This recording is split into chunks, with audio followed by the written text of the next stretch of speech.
consistency, right? A lot of people will never get to see what their business will look like because they will never go 10 years straight. Uniquely bring to this space and create niche AIs, right, that help solve problems for melanated women. And they stop you from reaching certain heights, right? So the healing process is the most necessary one.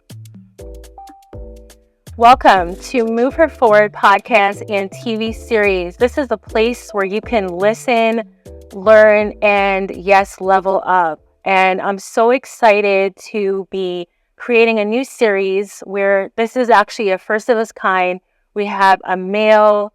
I can't even put in words how much 19 Keys has meant to the journey of even my podcast. So really thankful to have our first male in our series that's kicking off on Wealth Code, where we're going to level up, especially us Black ladies. So I'm so excited to have 19 Keys. If this is the first time that you're hearing about 19 Keys, just to provide you with a little bit of history, he is what we call a thought provoker. He is a thought leader. He is a paradigm shifter. He is everything that you have been looking for if you've been wanting to level up. If you haven't also checked in on his content, he hosts a high-level conversation that has over 1 million downloads as we speak. He is the go-to, the guru when it comes to just leveling up. So excited to have you a part of this series. Welcome. Thank you. I appreciate that introduction. I'm glad to be here. Yes, and we're excited to have you with the ladies and the individuals that listen to this podcast and TV series.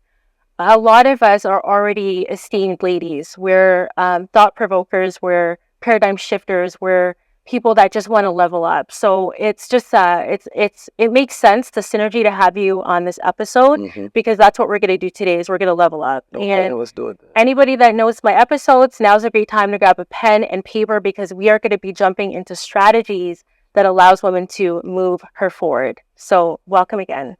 Thank you. With that being said, let's just jump right into it.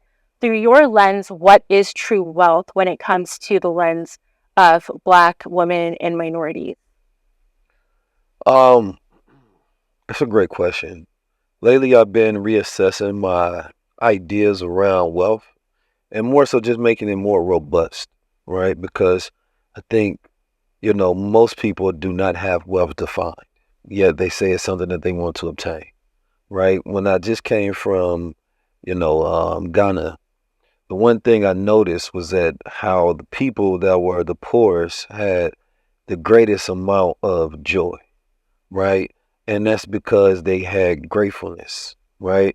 And gratefulness increases the heart and it allows you to enjoy life, right? A lot of people, they know how to work, but they don't know how to live, right? It's a completely difference between the art of living and working, right? People know how to make money, but they don't know how to produce joy, right? So you have a lot of people who have money, but they're depressed, right? So for me, when we're talking about true wealth, you're talking about not just having the material assets, but the immaterial assets as well, right? Women specifically right now are going through a very progressive movement, right? Getting money, becoming more capitalists, more entrepreneurs, more so-called bosses and things of that nature. But once you chase those things that men have historically chased, you also get the same problem.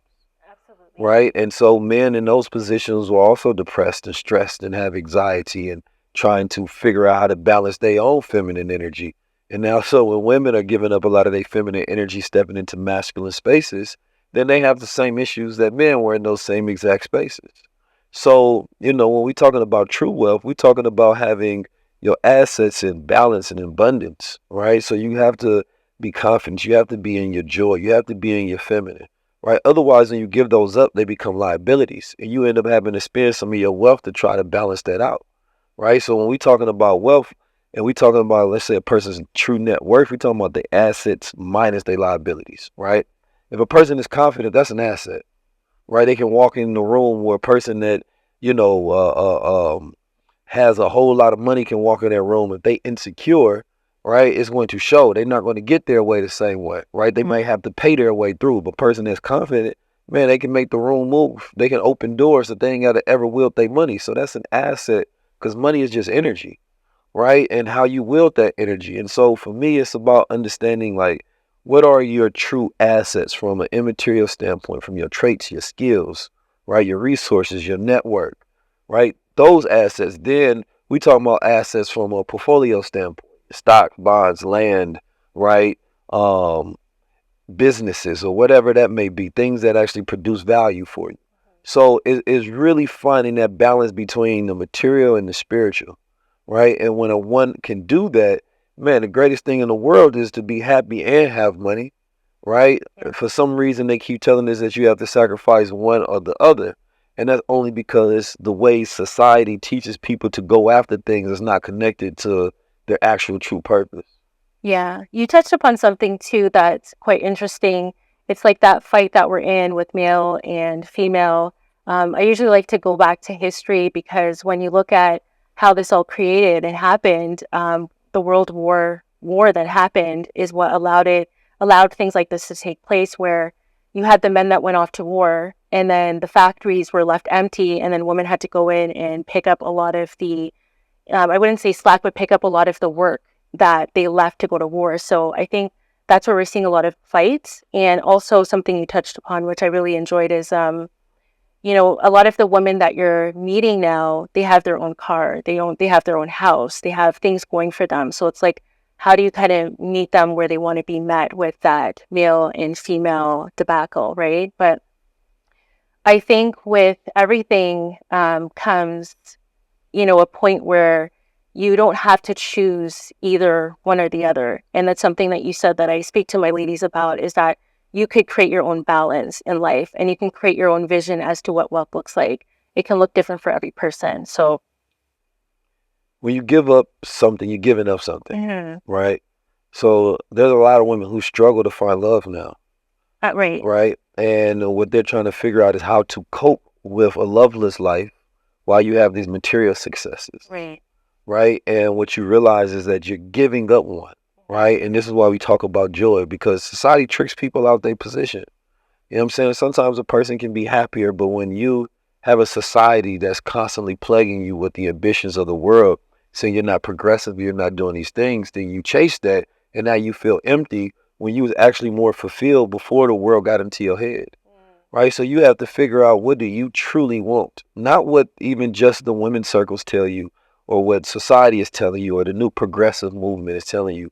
What actually aligns with your heart, right? Without the influence of the world. If you happy being, with your man, or you happy with the traditional, then live that. You know what I mean? Ignore the world, because that's your truth that you can find joy in, right?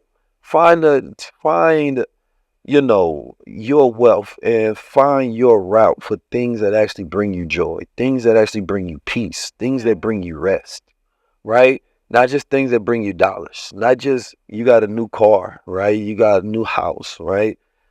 Those things, right? A car is transportation. A house is a place to house a family, right? For the most part, or your body, right? So you're getting this big house, but who's in it? Right? So it's like we now have relics that were a representation of how families lived, how we move, how we transmuted. You have these things, right? But the usage of them is not really being used. This is now for your ego, right? So what does it truly represent? Because there's been men in houses that have success and that were depressed this whole time, with cars and depressed. I don't want to see women jumping in the same bag that men historically have, because you now have a whole history of, we can follow that route, but were men even happy doing that? So now you're doing the same thing that caused them material success, but they didn't have an immaterial balance. Right. They were spiritually poor and materially rich. Right. And just shifting into something that always comes up when we do our surveys, imposter syndrome.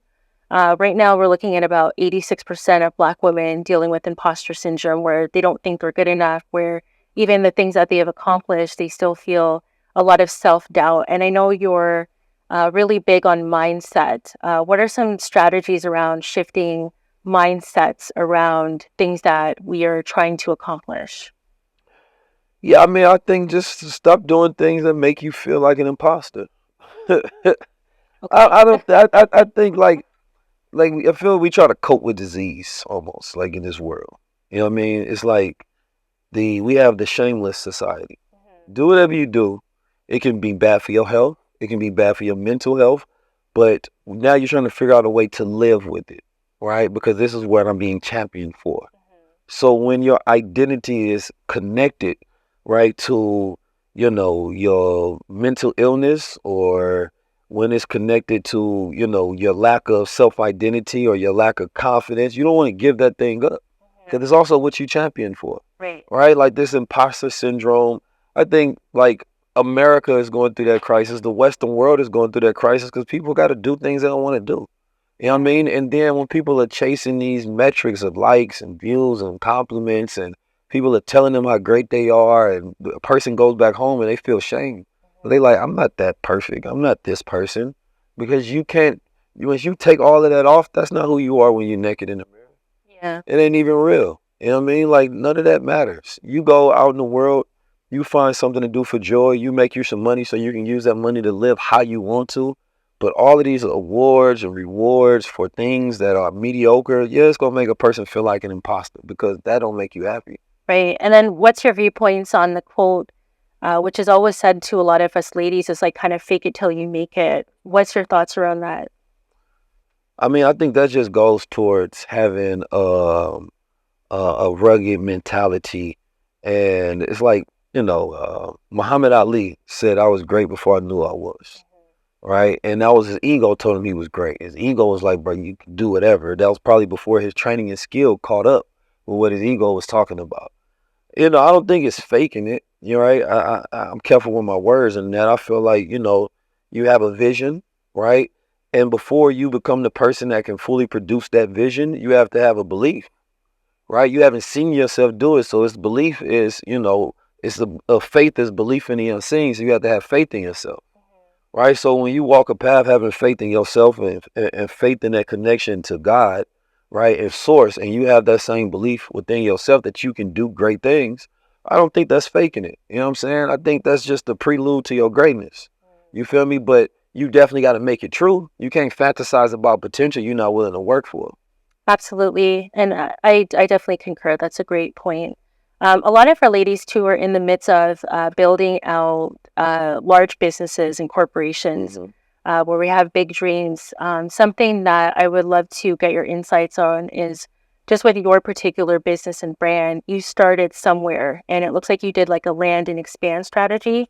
What are some strategies that you can give to women right now that are scaling out their corporations and businesses where they actually want to not just be national, but on a global scale? Well, I guess it really depends on your business, but the best way to do that is utilizing the internet. I mean, the internet is a global marketplace, but sometimes we only use it for local markets, right? It's like, I talked about this at the other day at the networking event. Like, one of the quickest ways to reach global audiences is putting, language subtitles on your content, right? Creating things outside of your niche market, right? So, everybody utilizes the internet. If you're an Amazon seller, you're not going to sell just to Americans. Why? Because it's a global marketplace. You could have a product that catches fire in somewhere in Taiwan, right? So it's like, you can study the analytics of what they like over there. It's probably gonna take you the same amount of time of studying what's over here. You just got to change your perspective, right? And gaining a global perspective. Nowadays, you can talk to entrepreneurs out there. You can have ambassadors from each country for your business, right? That globalizes your business. At first, you weren't able to do that because of all of the barriers in between. But the internet is a tool for communication, a tool for cooperation and collaboration. So if you utilize it in that sense, you already have a global audience. Are you talking to them? Are you pulling from them? Are you utilizing? Right? So anytime you're talking about a strategy, right, you're talking about working to get a particular set of results, right? So you got to take a step back, ask yourself, what are the results that you want, right? And then come up with a creative strategy based on your resources and tools that you can utilize, and based on where we are now, right? It's 2023, it's the future. You know what I'm saying? Like, if you can DM somebody in the instant for somebody that you like, why not DM somebody that you want to work with, right? Instagram is a dating pool, but it also can be business relationships, right? So for me, it's just about networking, right? And networking is not just in-person exchange, it's the digital exchanges that we take. Right. And is that some of your key strategies? Because I know you, like, this is a Canadian podcast, right? So what were some key steps that you took from going from in the States to coming over to Canada? I think that was just a natural progression of having a global audience, right? Once you put something on the internet, and you talk about solutions that are universal, it don't matter if I was talking to an American audience. People that have those same problems go pick it up, right? The mindset, the economic literacy, the tech conversation about the future, the getting your body correct and your spiritual correct. That's universal, right? And so then it's just pulling on those audiences, looking at your metrics and your analytics, right? It's in Canada, it's in Lagos, it's in Nigeria, it's in, right, all these different countries. If I want to start talking about issues and problems in Japan, I'm sure I'm going to see a spike in that audience, which means I would then be preparing myself to go over there, right? And then when I touch down, they like, hey, it's 19 Keys, what's up, right? So for me, it's been consistency, right? A lot of people will never get to see what their business will look like because they will never go 10 years straight. They won't go 5 years straight. They may quit in 2 years or 3 years. So the consistency for me is the number one key because you never know what you can build if you stick to it. But you know what happens when you quit. Right. So if you're an entrepreneur that's getting into it and it got too hard in the first year, the second year, you wasn't a real entrepreneur anyway. That's probably why you feel like an imposter. Yeah, I see what you're saying for sure. Going back to that original point, I want to shift gears into something more exciting too, which is AI, artificial intelligence. And I know that this is all exciting too. Yeah. For me, this is probably more like I really love talking about this, and just like looking at where we are with the adoption of AI and the fact that this is new to everybody, and I feel like everybody can have a piece of this pie. So just through the lens of Black women, how do you feel right now it's on like a scale of how important it is for Black women to be at the table when it comes to creating new things around artificial intelligence? Well, I mean, I think it's the same for any group. It's having representation, number one. There's tech bias with everything that comes about, right? In every industry, right? A lot of these industries have to be customized towards Black women, right? It's like being a part of the health industry or the beauty industry, right? You can't utilize the same exact products that's made for Susie. You have to utilize products that's made for you because your usage and your ethnic background and your reality is different, right? But from a producer standpoint or ownership standpoint, it's simply just looking at the opportunities that's in front of you right now, right? Saying that, historically, like Black men nor women get any VC funding or investment, right? And we're not in the conversation when it comes to being able to get our ideas funded. We are not in the conversation when we're talking about democratizing wealth, right?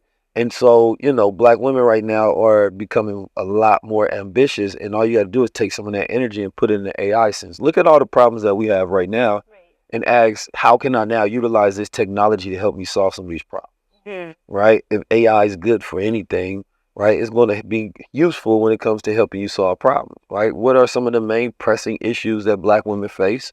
And saying, now that I have this tech, I wonder if I can use it for that, right? So I think it's a perspective that only Black women may know, right? That they can uniquely bring to this space and create niche AIs, right? That help solve problems for melanated women.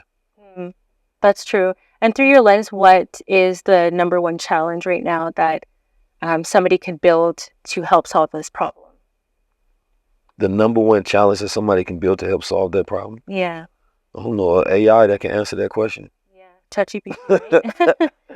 Right? But it already exists. I mean, that's a very broad question to ask. But yeah, you just have to look at whatever your problems are. You know what I mean? Look, what are the problems that plague Black women the most? If you're asking a very niche question about Black women, right? That is. Right. And then go look at the suite of AI tools out there. And if there aren't none that address it, then create one. Right. And through your lens, do you think right now a Black woman could become a multimillionaire by creating something through AI? A billionaire. Or look at the problem they have when it comes to healthcare with women, specifically when you're talking about pregnancies, right? One of the reasons that abortions is marketed to Black women a lot is because they say that Black women, are at a much higher rate, right, to have a miscarriage, right? And that's because of the racism that's in a hospital, right? So being able to utilize technology that can eliminate some of that bias when it comes to diagnosing Black women, when it comes to treating Black women, even when it comes to helping, having home births and things of that nature. I think that'll be a great technology I'd love to see, right? Because I feel like they plague on women's traumas instead of creating a solution for those problems. Right. And just shifting gears now to legacy building. This is something that we talk a lot on our podcast about. What are some key strategies for somebody that's starting from kind of ground zero, restarting their life, either through like a separation or just kind of doing things on their own? What are some key strategies or steps that you think one could go to kind of creating that legacy? Well, if it's important to you, right? Everybody don't want a legacy. Everybody don't want to be great, right? Sacrifices required for greatness. I was having a conversation in the back when I was just getting my hair cut, and he said that most people are willing to sacrifice their success for their entertainment, but they're not willing to sacrifice their entertainment for their success, right? Whether you're building a legacy of nothing, right, or you're building a legacy of something, it really just depends on the moves that you make, right? Because you can work hard to not be remembered, right? Which means that you can ignore every opportunity that comes your way. Nope, I'm going to go out. Nope, I don't want to do that. Nope, I'm going to do this, right? Like a lot of times, especially today, we ignore our opportunities for greatness, right? But, for me, it's somebody that's building a legacy, somebody that is consistent, somebody that's in tune with themselves. They got to do a lot of inner work to be legendary. I mean, they have to be willing to put in their 10, 20,000 hours. They have to be willing to commit themselves to do things that even when they don't feel like doing it, they're going to do it like they love it. You know what I mean? To be a legend, to be legendary, to be great, that's only something a small percentage of the world even want. You have to know yourself and be in tune with yourself to even know if you want to be great, right? Otherwise, you be chasing something because it looks good on somebody else, right? So most people in the world are mediocre, and they happy with mediocrity. And they don't even realize that they're happy with mediocrity. And mediocrity really could just be standard living, right? Mediocrity is maybe not even mediocre in that sense. Maybe it's just irregular. Throughout history, there's been trillions of people, right? That's trillions and trillions of people who didn't make any marks on history. Right. Right? But those who create the most service, those who create the most impact, those who produce the most value, those who solve the most problems, those who bring the most originality to the world, those are the people that become legends, right? Figure out how many people you can serve. You'll be legendary. Yeah, that's powerful. And I've been able to witness the behind the scenes of you and your team. When we're looking at business as well, a lot of our ladies right now are in the position of scaling. How do you judge who should be on your team and what position they should be playing? I think there's two things to go by. You have to look at how skillful a person is, right? And then you have to look at the coachability a person has, right?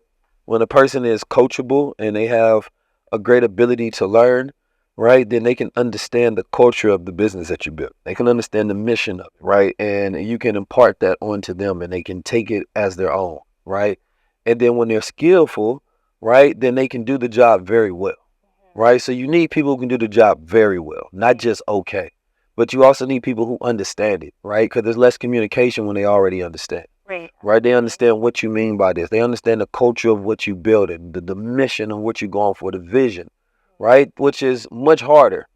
But at the same time, people are lazy. So you have to find people that with a great work ethic. You have to find people that take ownership, right, in your business, right? And they have to make it their business to where it becomes our business. But when a person looks at it as just a job, that person is a robot to you. Right? You use them for their energy, and after that, you go about your business because they don't care about your business. Right? And so you can only care about them as much as the value of this relationship is to them, which is I get a couple of dollars, I leave, I go to my world. They're not thinking about ways they can help you innovate. They're not looking for opportunities to help you make more money that can bring more money to the table, that can help you hire more people or give them a raise. No, most people come to the job and it's one-sided. What can I get from you? And then a lot of employers are like that as well. Well, you want my energy, I want your energy. This is the exchange. Right. But when you have people that's invested into it, when you have people that's great at what they do, right? When you have people that's loyal, man, those are the people you got to keep around forever. Yeah, absolutely. That's like with them. And you got to reward them for the loyalty. Absolutely. So just kind of taking a deeper dive into that, because this comes up quite a bit with building out a team. A lot of people have insecurities with teaching people and coaching them and bringing them on. What are some strategies that you use right now with your current team to build them and to get them to want to, like you said, be with your vision, work with you, wake up every day and not have to complain? Or how do you get them to just kind of want to run with you with with the mission that you're on? Man, I gotta believe in it already, man. I ain't trying to force nobody to be a part of nothing. This is a movement, you know what I mean? It's beyond just a business. You feel me? So like for me, if you don't want to be a part of it, I don't want you a part of it. Right. You know what I mean? I'm not about to spend too much time trying to convince you of nothing, right? If you see the vision, right, then we can go in the same direction. But if you blind to what I see, then I gotta continue to guide you every step along the way. Right. Right? So for me, it's about finding people, like I said, that's already into the culture, that already get it.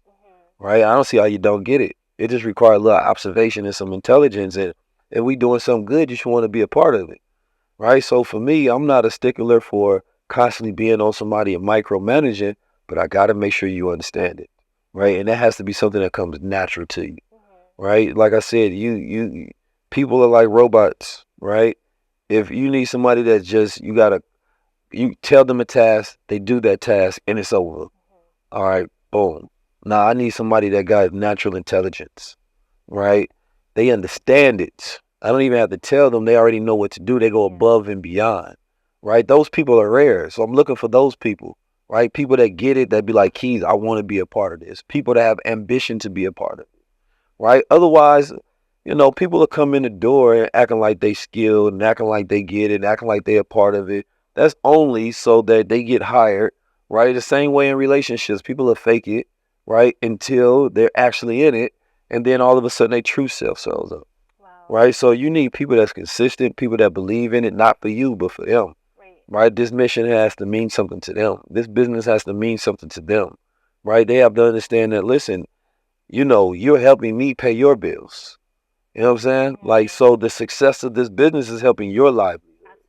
Right? But if you do a bad job, then the business, starts to fail and we don't make as much profits, I'm going to pay you. Right. Right? So we helping each other. It's a cooperation. It is a partnership. Right? So I think it just depends on when you talk to people that's on your team, get their viewpoint, get constant updates. Do you understand it? How do you think about the business? Right? And then learn to delegate and learn the people that's great, let them be great. Right, absolutely. So as we wrap up, something that I wanted to leave with you is I've been able to attend a lot of your different tour events, and I've actually never witnessed something like this. And the whole reason that this podcast came about is because I would attend a lot of different events and I would leave super excited, super ready to take on the world. And then after a few weeks, I'd feel kind of deflated, kind of back to how I felt before I attended the event. And the reason I found that was because it was missing, a lot of the events were missing strategy and resources. So I did want to give you your flowers that what you're doing is really authentic to the culture and everything that I've been looking for. And with that being said, what is something that you can leave with our ladies today, right now, that is feeling stuck, and they want to be unstuck? I think what the number one thing that women need to do right now is heal. It's the number one thing. I think, women hold a lot of energy. And when you have those blockages, they stop you from reaching certain heights, right? So the healing process is the most necessary one. We have a society that's constantly being triggered. Nobody can force your triggers. You're only being triggered because you haven't healed that part of yourself that you are connected to. And so anytime, a thing that reminds you, that makes you feel unsafe again, right, takes your nervous system right back to that place that first sparked it. So you have to go through that healing process. And sometimes when a person heals, they become a little less ambitious because they're not trying to outwork their problems. They learn to work through them, right? And so I think that that's very important today for women to hear, is to go through that healing process, right?